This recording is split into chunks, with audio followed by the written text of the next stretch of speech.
मतलब alkyl halide ध्रुवीय होते हुए भी जल में नहीं घुलता है, ये एक अपवाद है।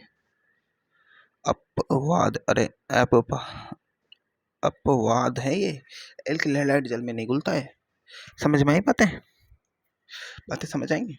तो देखो अब अपन बात करते हैं क्वथनांक की, एल्किल हैलाइड के, है ना।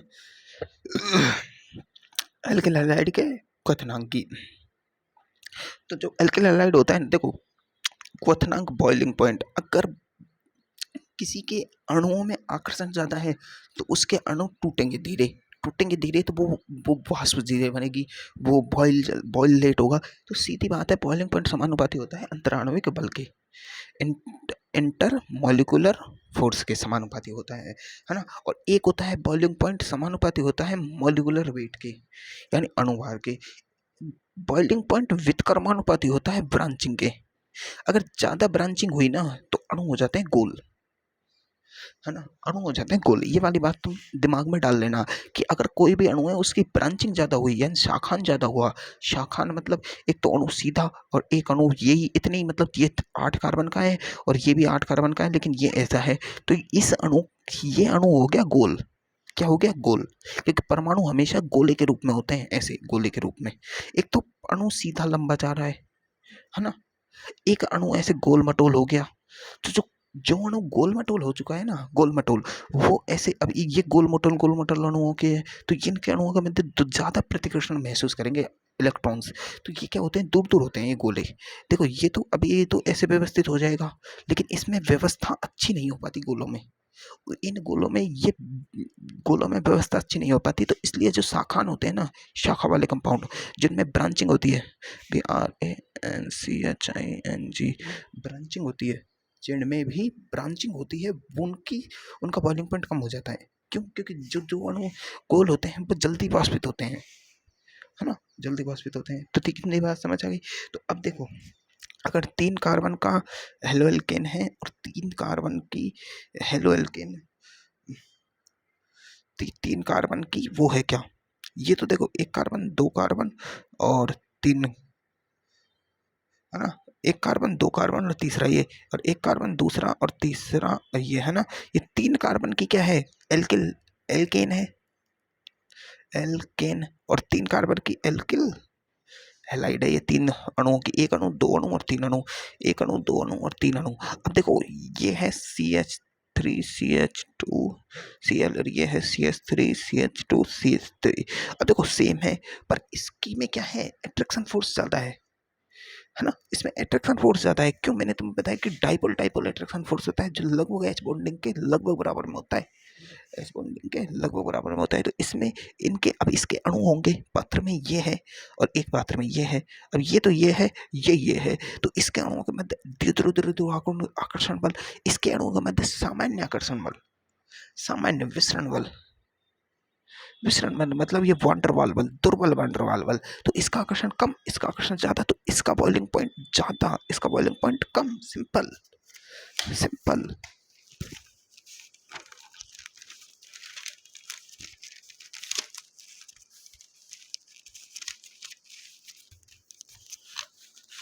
बॉइलिंग पॉइंट का लफड़ा समझ आया? बिल्कुल। अब देखो, अगर ये एक ArF दे दिया सेम कार्बन की, एक दे दिया तुम्हें RCl, एक दे दिया RBr, एक दे दिया RI। अब इनमें देखो अब इनमें देखो सारे एल्किल हैलाइड हैं, तो सब में दो आकर्षण वाला होगा, सब में जो एल्किल ग्रुप है वो सेम है। तो अब इसमें जो क्या देखे भाई, किस आधार पर क्वथनांक का क्रम लिखे, तो देखो इधर जाने पर इसका, देखो इसका परमाणु क्रमांक, इसका परमाणु क्रमांक, इसका परमाणु क्रमांक, इसका परमाणु क्रमांक, इधर जाने पर मॉलिक्यूलर वेट बढ़ रहा है। मॉलिक्यूलर वेट बढ़ता है तो सीधी सी बात होता है, बॉइलिंग पॉइंट बढ़ता है। तो इनमें बॉइलिंग पॉइंट का ऑर्डर ये होगा। ठीक है, लिख दिया, कोई दिक्कत नहीं। अगर अपन देखें CH3Cl, एक CH3CH2Cl, एक CH3CH2, है ना, 2 Cl। अब इसमें देखो इधर जाने पर क्या हो रही है, वो मॉलिक्यूलर वेट बढ़ रहा है, तो सिंपल सी बात है क्या बढ़ेगा ये। लेकिन अगर अपन देखें, देखो CH3 CH2 और ये 4 बार और ये Cl, है ना, 4 सीधी रेखाएं है ना, और एक CH3 है ना, और ये कितना 3 बार लो इसे, 3 बार सॉरी है ना, 3 बार है ना, और ये Cl है ना, ये Cl। देखो 4 अणु इसमें और 4 इसमें, लेकिन ये क्या है, गोल ब्रांचिंग, तो इसका मॉलिक्यूलर वेट ज्यादा होगा, इसका मॉलिक्यूलर वेट ज्यादा होगा क्योंकि शाखान बढ़ गया है ना इसमें, क्या हो गया, शाखान। अब देखो, अब बात करते हैं अपन डेंसिटी की, डेंसिटी डेंसिटी घनत्व की। तो देखो घनत्व अपन जानते हैं कि क्या होता है, घनत्व घनत्व किसका ज्यादा होगा, जिसका द्रव्यमान ज्यादा होगा, किसका द्रव्यमान ज्यादा होगा, तो घनत्व सीधा समानुपाती होता है मॉलिक्यूलर वेट के, किसके, मॉलिक्यूलर वेट के। तो देखो एक तो ये एल्किल हैलाइड, एक ये एल्किल हैलाइड, एक ये एल्किल हैलाइड, एक ये एल्किल हैलाइड, तो इधर जाने पर घनत्व बढ़ेगा क्योंकि द्रव्यमान बढ़ रहा है, क्योंकि चेन बढ़ रही है। ठीक है, विलेयता, विलेयता का मैंने कॉन्सेप्ट तुम्हें बता दिया कि ये उसमें नहीं घुलेगा। ठीक है, तो RX है जो ध्रुवीय विलायकों में नहीं घुलता, लेकिन एल्किल हैलाइड अध्रुवीय विलायकों जैसे CCl4 एसीटोन में विलायक होता है, इसीलिए तो RX निर्माण की विधियों में अपन ने ज्यादातर CCl4 विलायक लिया, CCl4, और अपन ने लिया ड्राई एसीटोन विलायक लिया। क्यों लिया, कारण वही है, कारण वही है। अब देखो, अब अपन देखेंगे रिएक्शंस ऑफ हेलो एल्केन। तो देखो हेलो एल्केन की जो रिएक्शंस होती है वो 3 प्रकार की होती हैं।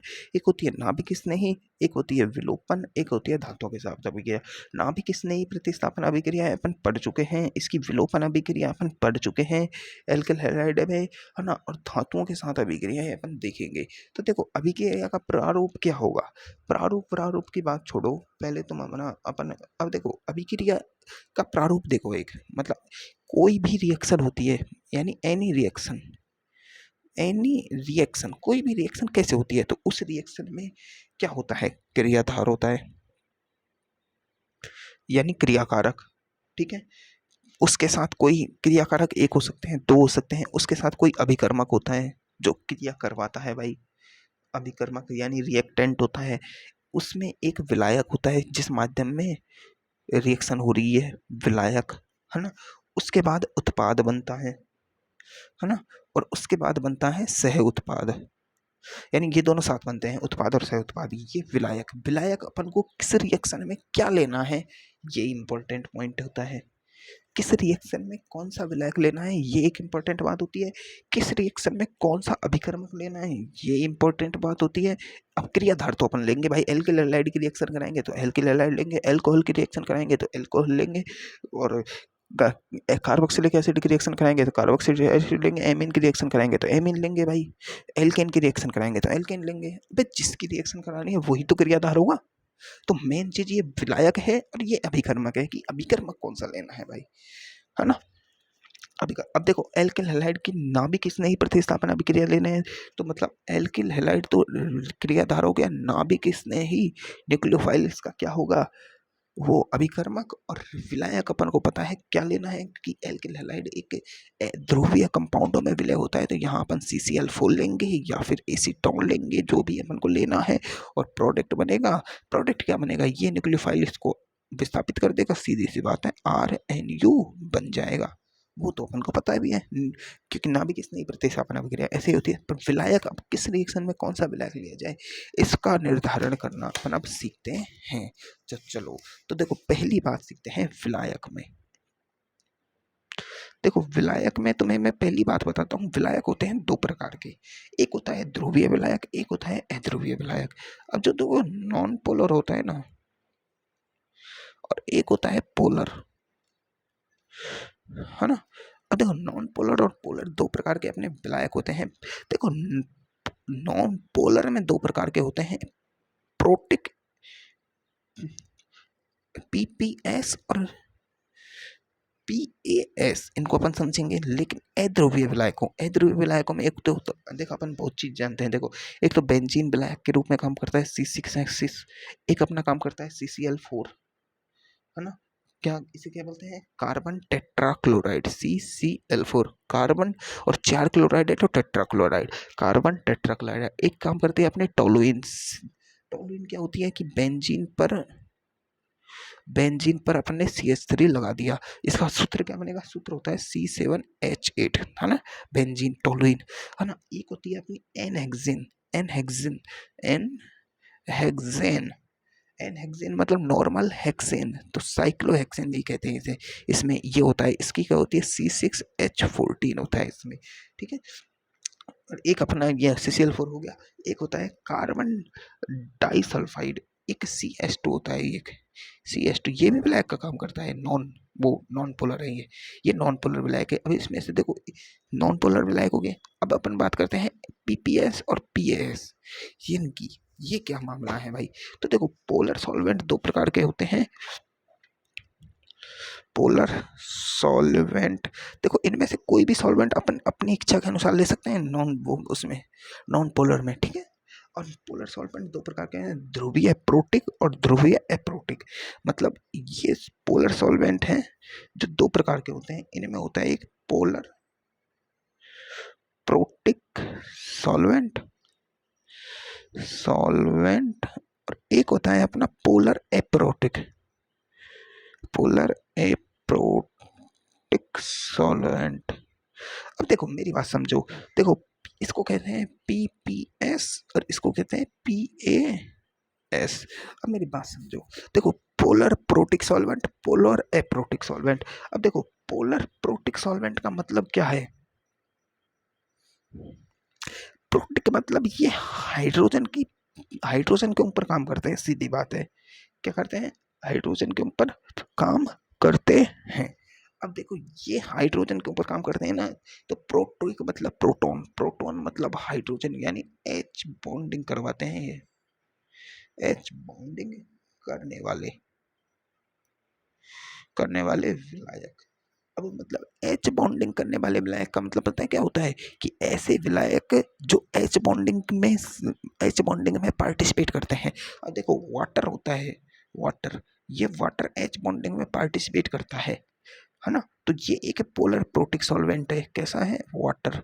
एक होता है एल्कोहल, है ना, एक अल्कोहल भी ROH, ये भी H बॉन्डिंग में पार्टिसिपेट करता है। एक होती है अमोनिया, एमोनिया, ये तीनों H बॉन्डिंग में पार्टिसिपेट करते हैं। देखो NH3 में भी H बॉन्डिंग होती है, कैसे?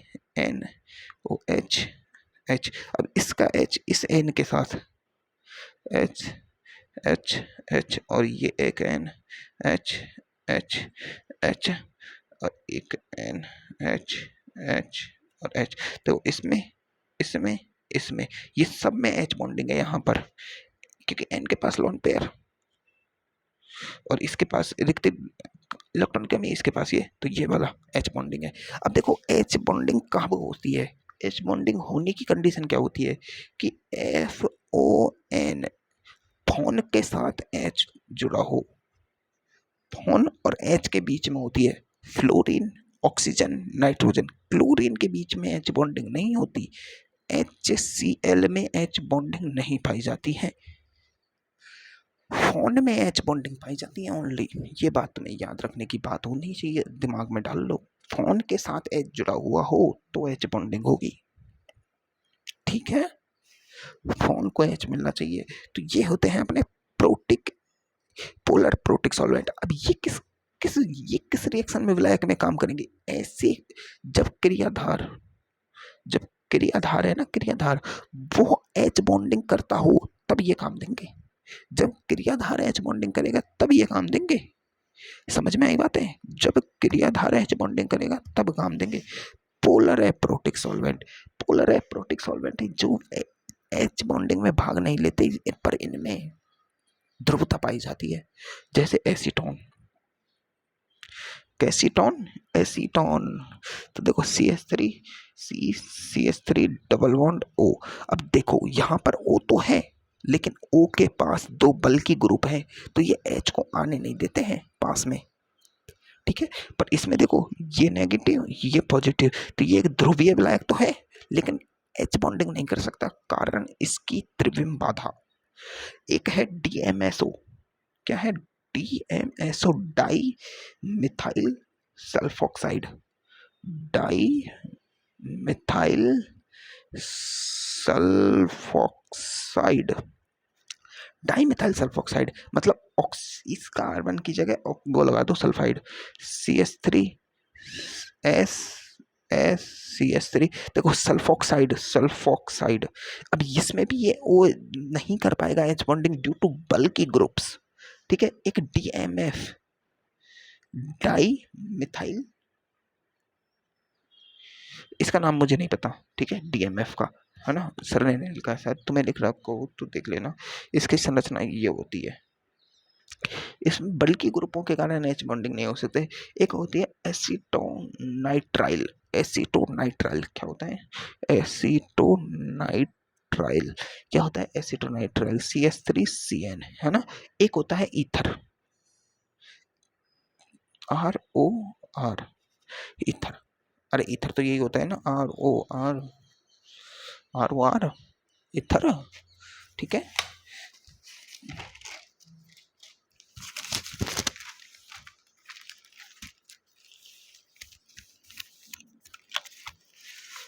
तो इतनी बात तुम्हें समझ आई? बिल्कुल आ गई। अब देखो तुम्हें विलायक का काम तो समझ आया, है ना, विलायक का काम समझ आएगा। तो देखो विलायक का एक चीज मैं तुम्हें समझा देता हूँ, यहाँ देखो ये नोट्स है ना। तो देखो तुम्हें ये क्या दिख रहा है, सोडियम क्लोराइड है NaCl।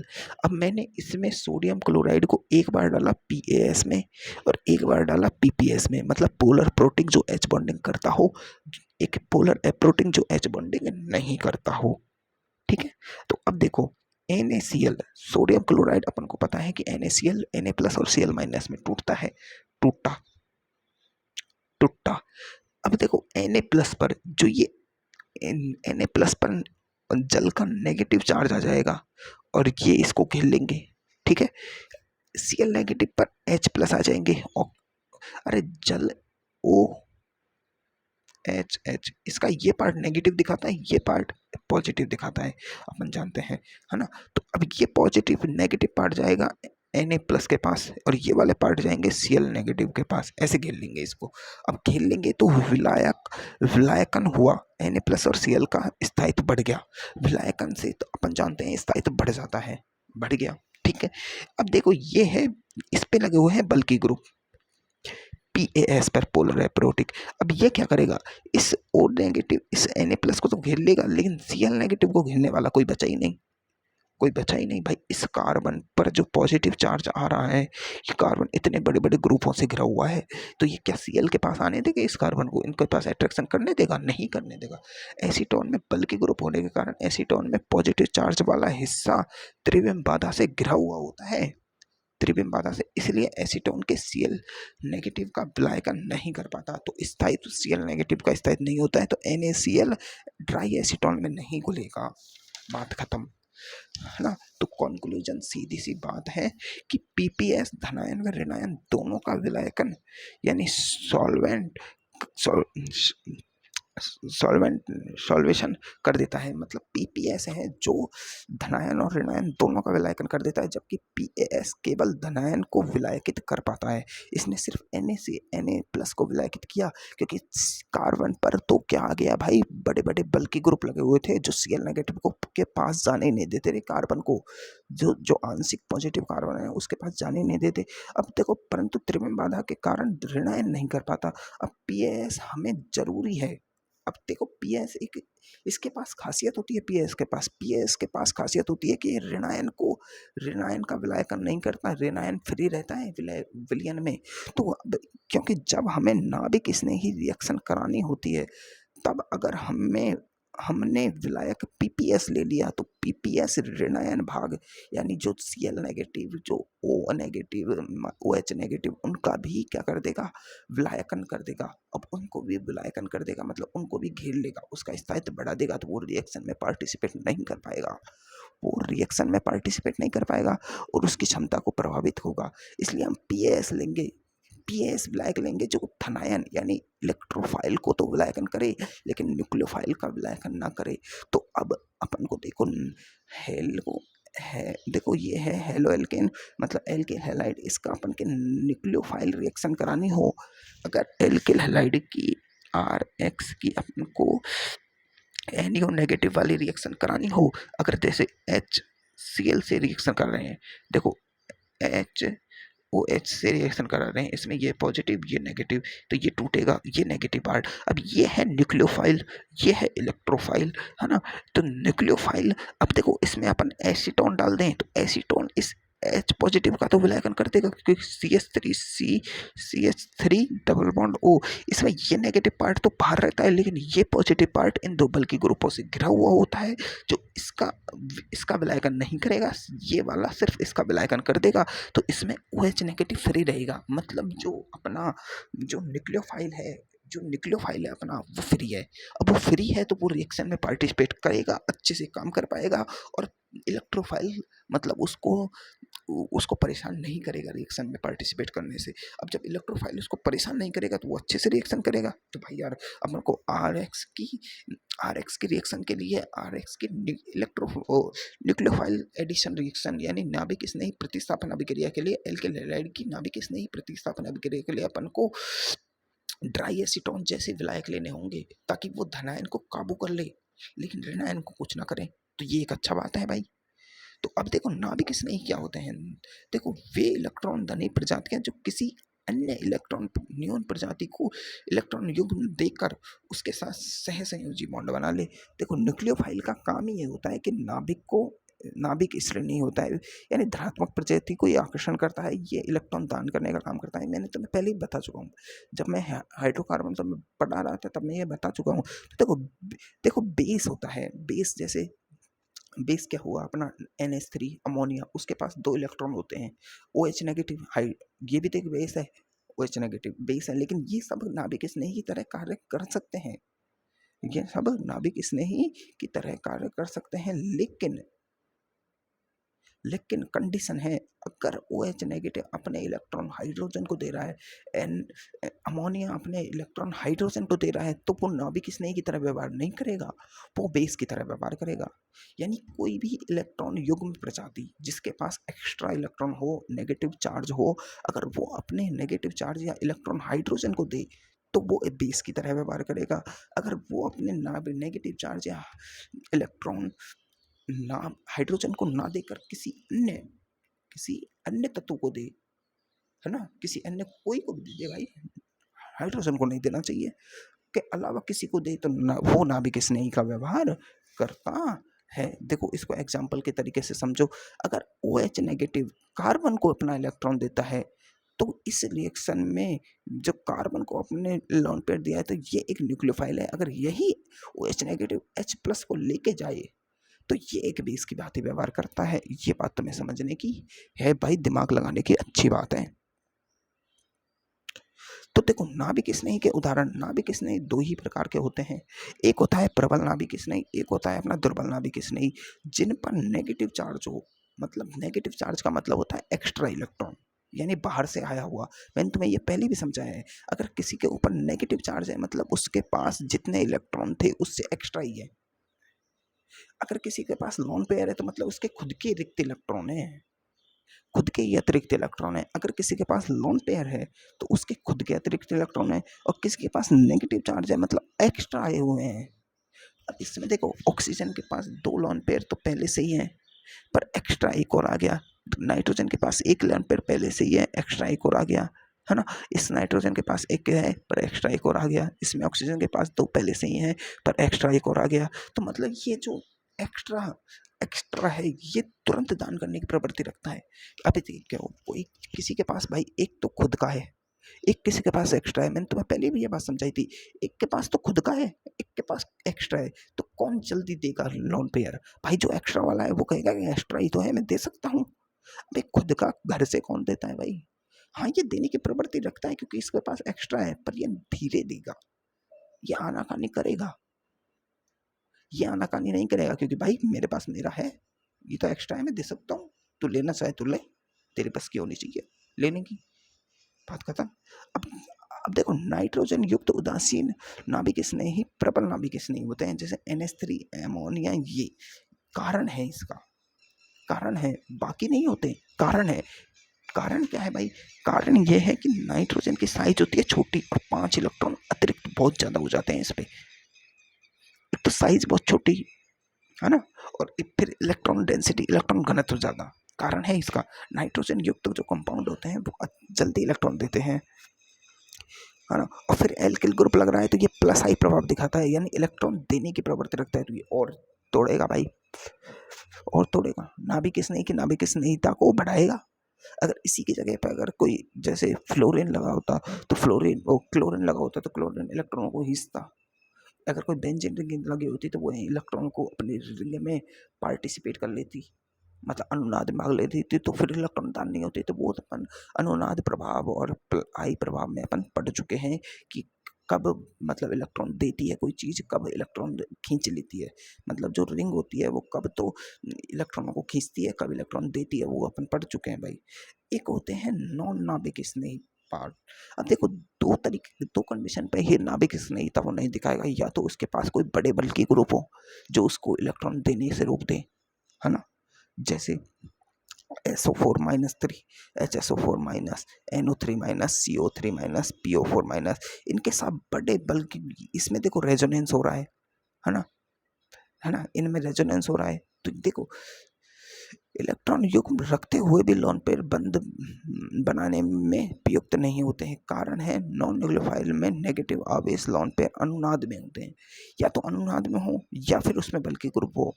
तो अनुनाद में है तो भाई यार वो नाभिक स्नेह की तरह काम नहीं करेगा, तो ये अपन को याद रखने हैं कि इनमें देखो, इनमें नाभिक स्नेह है जो अनुनाद में होता है। मैंने तुम्हें क्या बताया कि अगर अनुनाद में पार्टिसिपेट कर रहा है लोन पेयर तो वो लोन पेयर दान नहीं होगा, सीधी बात है, ये समझने की बात है। अगर कोई लोन पेयर अनुनाद में पार्टिसिपेट करता है तो वो काम का नहीं है ना। देखो अगला, अब देखो एम बी, अब ये उभयदंतुक नाभिक स्नेही होते हैं जो मतलब दोनों तरह से नाभिक स्नेही का व्यवहार कर सकते हैं। देखो देखो CN भी नेगेटिव का चार्ज कर सकता है, इसको अपन देखो दो तरीके से लिखते हैं ना, कि नहीं लिखते हैं, कि देखो कभी तो अपन लिखते हैं NC नेगेटिव, एक बार लिखते हैं अपन CN नेगेटिव। देखो ये आइसोसाइनाइड होता है, ये साइनाइड होता है, अपन लिखते हैं कि नहीं लिखते हैं साइनाइड और आइसोसाइनाइड। तो ये उभयदंतुक होते हैं, जैसे NO2 नेगेटिव या ONO नेगेटिव, ये तो होता है नाइट्रो समूह, ये आइसोनाइट्रो समूह होता है ना। तो ये बस दो प्रकार के उभयदंतों हैं, ये अपन को याद रखने हैं।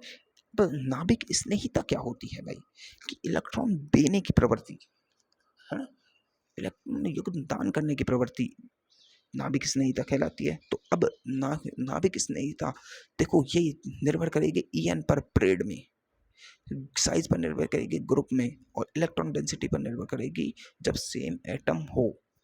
क्या हो, सेम एटम, ये तुम्हें मैं पढ़ा चुका हूँ पहले पहले मतलब उसमें।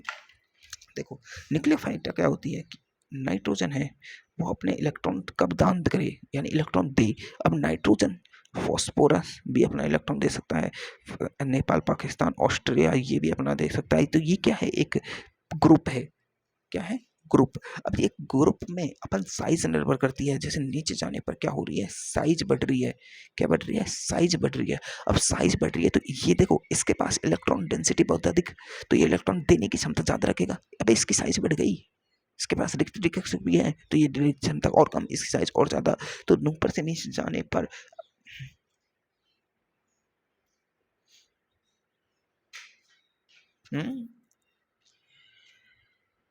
ये तुम्हें कल पढ़ाऊंगा, ठीक है।